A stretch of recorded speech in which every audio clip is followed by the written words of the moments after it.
Hello everyone. In this video, we are going to learn about some MCQ question regarding the second book of your class 12 geography, that is India economy and her people. In this video, we will cover up all the syllabus related question for MCQ, which will be very important for your board examination. Hi, this is your Biswetsa and welcome to the MCQ series of the book 2 Geography class 12. Here in this video we will firstly discuss about some MCQ regarding the chapter 1 population and its distribution, density, growth and composition. Here you can see you will have the first question. India's population as per 2001 census is, here you can see the answer, 1028 million or 102 million. If you are asked that what were the population of 2011 census, then you will answer 121 crore or 1210 million. And if you be asked about today's population of India, then you may answer 138 crore. It is very simple. The next question is, which one of the following states has the highest density of population in India? It is Bihar. The Bihar's population density is about 1109 per square kilometer, and just after the Bihar it is West Bengal. It is 129 person per square kilometer. Next question is, which one of the following state has the highest proportion of urban population in India according to 2001 census? It is Maharashtra. आपको याद रखनी है 2001 की census के अनुसार India का कौन सा स्टेट में अर्बन पॉपुलेशन सबसे ज़्यादा है, तो आप याद रखिएगा ये महाराष्ट्र है. Which one of the following is the largest linguistic group of India? आप याद रखना इंडो आर्यन. इंडो आर्यन मतलब नॉर्थ इंडिया में बोले जाने वाली जितनी भी भाषाएं हैं वो इंडो आर्यन लिंग्विस्टिक ग्रुप के अंदर में आती है, जिसमें से सबसे ज़्यादा बोले जाने वाली भाषा है Hindi. Which state of India has the highest population? आप याद रखना इंडिया में सबसे ज़्यादा पॉपुलेशन है उत्तर प्रदेश में. Which state has the lowest sex ratio in India? It is Haryana. अब याद रखना हरियाणा का सेक्स रेशियो सबसे कम है और केरला का सबसे ज़्यादा. Which state has lowest literacy rate? अब याद रखना बिहार का सबसे कम लिटरेसी रेट है. How many stages or phases of population growth in India? 4 है. Which state has the highest percentage of rural population? अब हम याद रखिएगा हिमाचल प्रदेश, जो कि पहाड़ी लैंडस्केप वाली क्षेत्र है. First census of India was held in which year? अब याद रखिएगा 1872. How many scheduled languages in our constitution? 22, जिसमें से हमारा संथाली जो कि एक ट्राइबल है. Which is the present annual growth rate of India? अब यहाँ देख सकते हो 1.76%. यह है इंडिया पॉपुलेशन का growth rate 1.76 per year. A worker is known as main worker who worked at least more than 183 days. याद रखिएगा मेन वर्कर किसे कहते हैं? जो कि साल में 183 दिन से अधिक काम करता है। अभी आते हैं चैप्टर 2 माइग्रेशन पे। Which one of the following is the main reason for male migration और माइग्रेशन इन इंडिया? तो आप कह सकते हो वर्क एंड एम्प्लॉयमेंट। वर्क और एम्प्लॉयमेंट के कारण ही पुरुष अपना घर त्याग कर बाहर की ओर प्रस्थान करते हैं। हम जानते हैं माइग्रेशन किसको कहा जाता है। It is a movement of people from one place to another place permanently or semi-permanently. So here you can say that the main reason of migration or male migration is work and employment. Question number 2. Which one of the following states has received maximum number of immigrants? Here it is Maharashtra. Immigrant का मतलब आता है जो प्रवासी किसी एक स्थान में आते हैं तो वो स्थान को कहा जाता है इमिग्रेंट। ठीक है। Which one of the following stream is dominated by male migration in India? Male migration ज़्यादातर होती है गांव से शहर की ओर। So the correct answer is rural urban migration. Question number 4. Which one of the following urban agglomeration has the highest share in migrants population? So it is Mumbai urban agglomeration. ये बहुत ही ज़्यादा इम्पोर्टेंट है, अब इसको याद रखिएगा। What are the causes of migration? Push factor और पुल फैक्टर, तनाव और खिंचाव, ये दोनों ही होता है माइग्रेशन का मूल कारण। How many streams of migration are there? 4। जैसे कि हमने यहाँ पे देखा rural rural, urban rural, rural urban, urban rural. These are the streams of migration. Next, which one of the following cities who receives highest number of migrants? तो आप यहाँ कह सकते हो Mumbai. Which states of India receive highest amount of remittance from migrators? Kerala.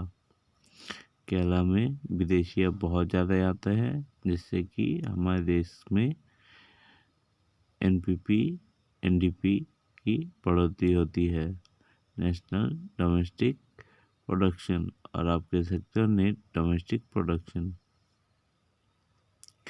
In which sector do the immigrants mostly work? Industry. Immigrants generally industrial sector पे सबसे ज़्यादा काम करती है। Question number 10. Do you know the legislation of migrants in Europe, USA and Australia? Yes. यहाँ पे migrant बहुत ज़्यादा होते हैं। Which state of India receives maximum migrants? Maharashtra. What are the main reasons behind male migration in India from rural to urban? Employment. What are the main reasons behind female migration? Marriage. शादी के कारण ही ज़्यादातर हमारे देश में महिलाओं की प्रवासन या माइग्रेशन होती है। What are the causes of migration? Generally poverty, education, health and all. यहाँ पे सारे गरीबी, शिक्षा और स्वास्थ्य के कारण से ही माइग्रेशन होती है। चैप्टर 3 आते हैं, देखते हैं human development. Which one of the following is India's rank in terms of Human Development Index among the countries of the world in 2011? Human development index के अनुसार इंडिया का रैंक है 133।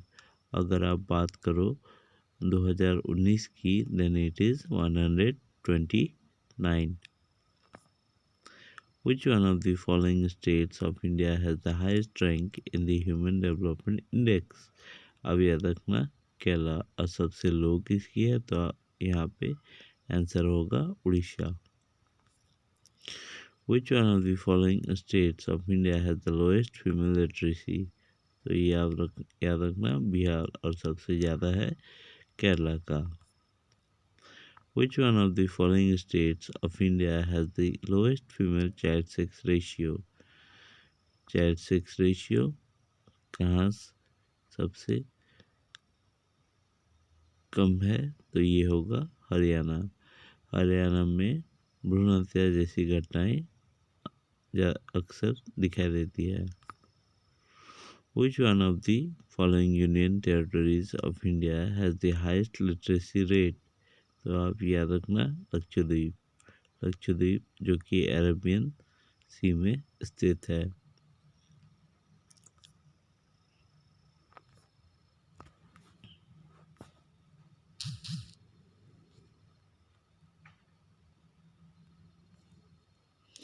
ह्यूमन डेवलपमेंट कंसर्न विद, देखो human development किसी भी चीज़ की quality पे development हो तो ही ह्यूमन डेवलपमेंट संभव है। अब याद रखिएगा डेवलपमेंट मतलब होता है किसी भी चीज़ की क्वालिटी में बढ़ोतरी। What is the full form of UNDP? United Nations development program, जो कि यूनाइटेड नेशंस का ही एक अंश है। Human development is always positive, याद रखना। Which agency is responsible for the preparation and publishing the list of human development of the world's countries? अब याद रखना यूनाइटेड नेशंस डेवलपमेंट प्रोग्राम, हमने पहले भी पढ़ा है। अच्छा, अगर आपको पढ़ते पढ़ते बोर फील हो रहा होगा तो वीडियो को थोड़ा सा पॉज कर लीजिएगा, उसके बाद देखिएगा, ठीक है।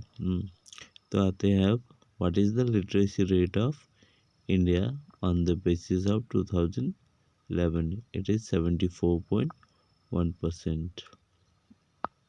सबसे ज़्यादा पूछे जाने वाली प्रश्न।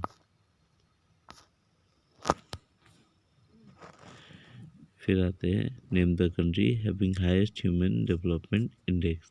नॉर्वे। नॉर्वे एसडीआई में सबसे ऊपर स्थान है। Which state has the highest per capita income in India? Goa. Goa का पर कैपिटा इनकम सबसे अधिक है। हम जानते हैं गोवा में बहुत ही ज़्यादा माइग्रेट आते हैं।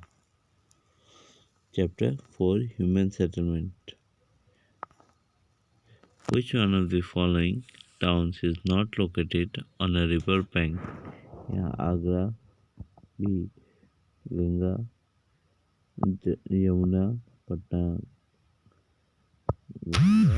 कोलकाता, गंगा, तो भोपाल ही एकमात्र जगह है जो कि नदी के किनारे नहीं आती है। फिर उसके बाद आते हैं, which one of the following is not the part of the definition of a town as per the census of India? आप यहाँ देख सकते हो population density of 400 per square kilometer, presence of municipality, corporation etc. और C जो है more than 75% of population engaged in primary sector। तो यहाँ पे पूछा गया है टाउन, तो सही आंसर होगा more than 75% of the population engaged in primary sector, जबकि ये सेकेंडरी सेक्टर होना चाहिए था। तो यहाँ पे गलत जवाब होगा more than 75% of the population engaged in primary sector. हम जानते हैं अर्बन और टाउन, रूरल और टाउन में डिफरेंट जनरली यही चीज़ का होता है। अर्बन में लोग ज़्यादातर सेकेंडरी सेक्टर या फिर सर्विस सेक्टर के साथ जुड़े हुए रहते हैं, और जबकि रूरल में 75% से ज़्यादा लोग एग्रीकल्चरल सेक्टर या प्राइमरी सेक्टर के साथ जुड़े हुए होते हैं। फिर देखते हैं which one of the following is not the part of the definition. अच्छा, वही चीज़ आ गया।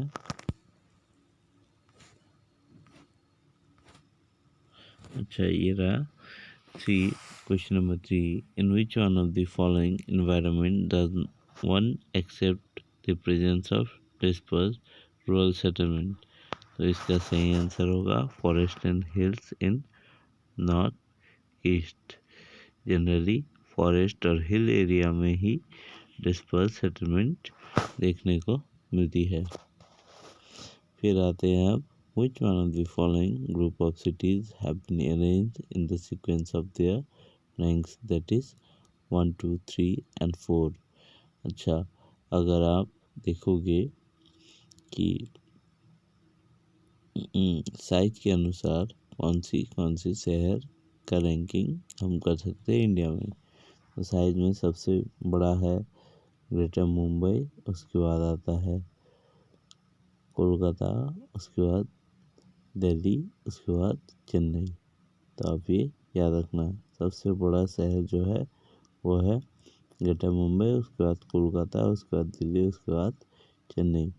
तो आप अगर पॉपुलेशन के हिसाब से अगर आप डिवीज़न करने बोलोगे तो यहाँ सबसे पहले आएगा दिल्ली का नाम। ठीक है। Which one of the following is the functional classification of an urban settlement? यहाँ administrative town, industrial town, mining town, ये सारे सही आंसर हैं। एडमिनिस्ट्रेशन, इंडस्ट्रियल और माइनिंग। दूसरे क्वेश्चन पे आते हैं। The population size of metropolitan city is more than, या फिर आप कह सकते हो 1 to 5 मिलियन और 10 लाख से 50 लाख तक। इसको पार होने के बाद कोई सिटी मेगा सिटी में तब्दील हो जाती है। Next question, urbanization is expressed in terms of percentage. याद रखिएगा, बहुत ही ज़्यादा इम्पोर्टेंट है ये। Towns are classified on the basis of evolution as ancient towns, modern towns, medieval towns. ये सब कुछ टाउन्स क्या है, एवोल्यूशन के आधार पे है। ठीक है। एंशिएंट टाउन्स जो कि प्राचीन काल वाले, मॉडर्न टाउन्स आप कह सकते हो ब्रिटिश समय के बाद जो आया है मिडिल एरिया में, जैसे कि 1000 से 1000 साल से आप कह सकते हो 19वीं शताब्दी तक जो भी टाउन हमारे यहाँ पे डेवलप हुआ था। The type of settlement is locally known as para, pani, नगल और धानी इज हेमलेटेड। पारा, पानी, नगाल, धानी ये सब तो जनरली सुनाई देता है। ये हेमलेटेड रूरल सेटलमेंट का ही एक हिस्सा है। विच one of the following is a garrison town. इसमें सबसे पहले हमें जानना है कि गैरिसन टाउन होता क्या है। जहाँ भी डिफेंस वाले रहते हैं उस टाउन को कहा जाता है गैरिसन टाउन। यहाँ पे आगरा एक गैरिसन टाउन का उदाहरण है। Next question, what is the population size of class 1 town और सिटी। क्लास 1 में 1 लाख से अधिक वाले जनसंख्या दिखाई देते हैं। तो आप ये याद रखिएगा, क्लास 1 टाउन में का पॉपुलेशन होता है 1 लाख से अधिक। Next question, which of the following is a mega city. तो याद रखिएगा, दिल्ली, मुंबई, बेंगलुरु और कोलकाता सारे के सारे मेगा सिटी हैं। Which one of the following is a medieval town. यहाँ पे आगरा एक मेडिएवल टाउन है जो कि 1504 ईस्वी में बनाया गया था। विच one of the following is an educational town. यहाँ पे वाराणसी, अलीगढ़, पिलानी तीनों के तीनों एजुकेशनल टाउन के उदाहरण हैं। अच्छा, ये चैप्टर हम बाद में पढ़ेंगे।